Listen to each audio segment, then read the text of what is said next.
Itauma Sports Talk worldwide with some news from the world of boxing. So y'all know what time it is.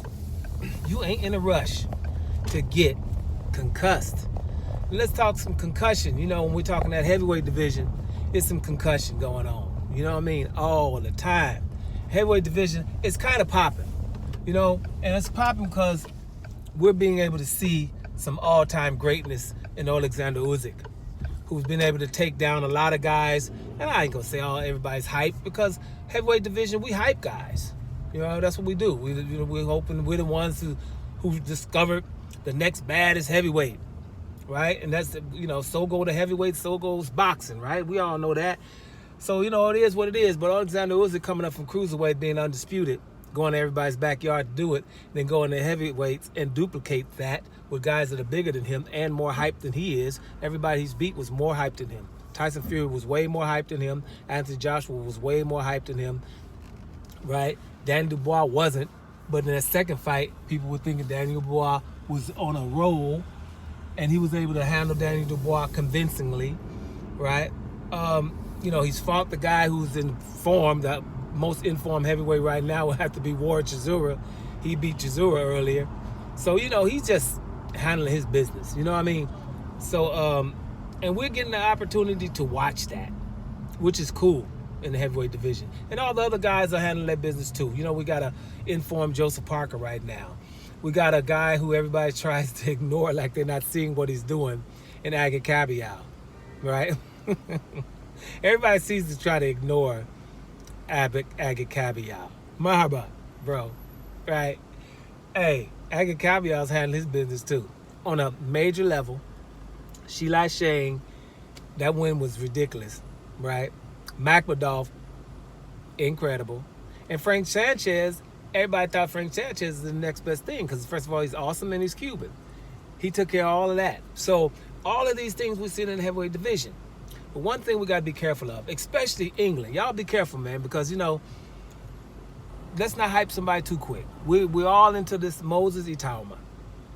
Moses Itauma is the next best thing, right? And we all see it. And even though the heavyweight Moses Itauma, he's yours, England. He's yours. Damn it, you know, we can't steal him. He's your heavyweight guy, your next prospect. Let's see if this fool gonna let me in. Okay, they did. So he's going to, you know, he's the next best thing. He's awesome. We all see it, right? But put the brakes on there. Now, I was with England if he could have beat Mike Tyson's record, the youngest heavyweight champion of all time, by getting one of the 4 titles, by maybe fighting a Daniel Dubois or something. But now that doesn't happen, let's put the brakes on the extreme hype. And everybody's doing it. It's not just England, right? Everybody's hyping it because we see what's up. But I'll remind you, there's a lot of disappointments. I just named some. You know, Tyson Fury was the next best thing since Muhammad Ali. Anthony Joshua was damn near better than Lennox Lewis, what they're talking about.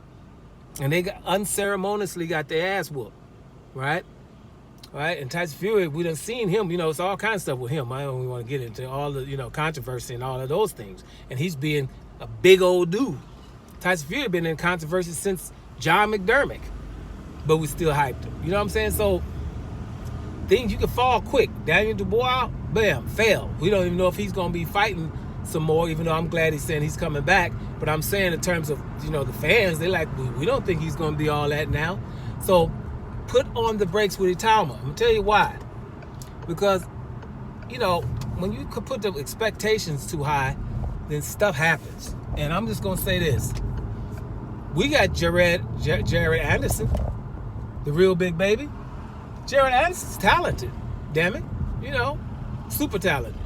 Still is. But he messed around and hit on somebody who going to hit back. But what Bruce Lee say, boards don't hit back. He was running around there hitting on Martin Bacoli, and Bacoli hitting back. Okay? And Jared Anderson now got a loss, and now he's, unheralded.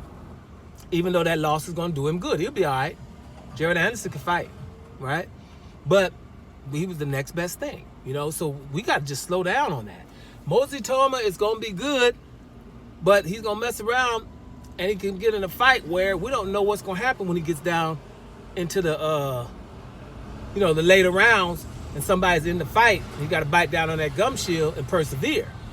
We don't know all of that yet. You know what I'm saying? He's a front runner, and he's awesome. Everybody's not going to be able to keep up with that young 20-year-old quickness and belief and all that stuff. But until we see guys in adversity, let's slow down on it a little bit, because I'm gonna like him. I ain't gonna let England make me not like him until they just go crazy, right? But most of the time I'm low key liking the English fighters. I always have. But this is before this generation. I'm a Chris Eubanks Sr. fan. Nassim Hamed is one of my favorites ever. I love them boys. And Lennox Lewis is my GOAT. So it's a lot of English fighters I like. You know what I'm saying? Always have. You know what I'm saying? And with this new stuff, arguing at the Anthony Joshua and Deontay Wilder thing kind of rubbed me the wrong way. Because I just think if somebody's awesome, go get this guy. When it's undisputed, it's another guy with another belt. I want to see from both sides that they're actively going to try to get the other guy. And I just didn't see that from Anthony Joshua. People could say what they want and all of that stuff. But if Anthony Joshua wanted Deontay Wilder, go to his house and go get that little skinny dude. He ain't that good, right? Go get him. Why are we talking about money and all that old stuff? Man, you got the last belt. I'm going to take it out your damn house. You know what I'm saying? You didn't get that energy. And anybody can say what they want. But that energy shouldn't have been with somebody that's that skinny and non-talented, right? But Anthony Joshua knows that you can get convulsions from a right hand.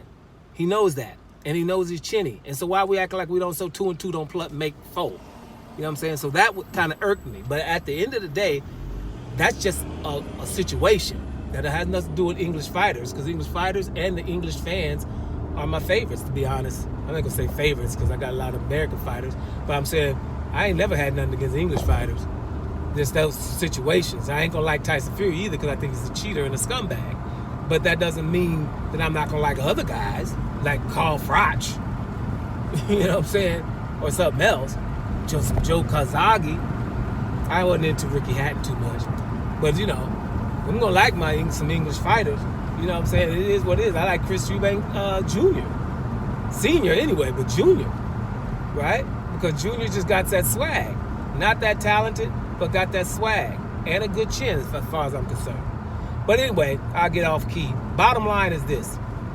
Moses Itauma is the goods, I think. I think we all can know that. But he hasn't been in any adversity yet. So let's all together, in unison, put the brakes on and just see what's going to happen. Let's just see what's going to happen. I think the Dillian White fight coming up, I think his quickness and his youth is going to be able to get him through that. As long as he, stays away from Dillian White's left hook from hell, he should be okay. And I think as a southpaw, he should be able to do that. But let's see what's happening. Like I say, my bottom line here is, Moses Itauma is the goods. But let's put the brakes on a little bit so the disappointment's not ridiculous if something happens. Because he might have a little hiccup on the way, right? Just like everybody else in the heavyweight division. Itauma Sports Talk, worldwide. And I'm out of here, y'all.